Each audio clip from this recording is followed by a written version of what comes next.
সেন নিজেই বলেছেন মা মোটেই সর্বক্ষণ ঠাকুর ঘরে পড়ে থাকতেন না।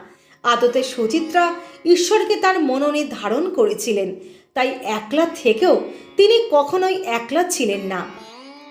রূপলী পর্দার টান অগ্রাহ্য করেছিলেন অনায়াসেই। মেডিটেশন করতেন অনেকক্ষণ।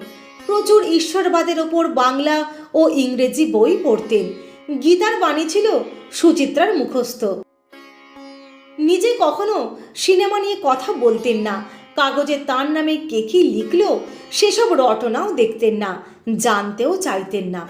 কিন্তু কাছের মানুষরা সিনেমা পাড়া বর্তমান হাল হকিকত বললে তা মন দিয়ে শুনতেন।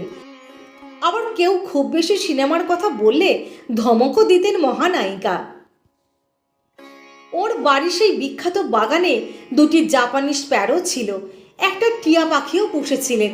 কুকুর তো ছিলই, কিন্তু একটা বাঁদরও ছিল।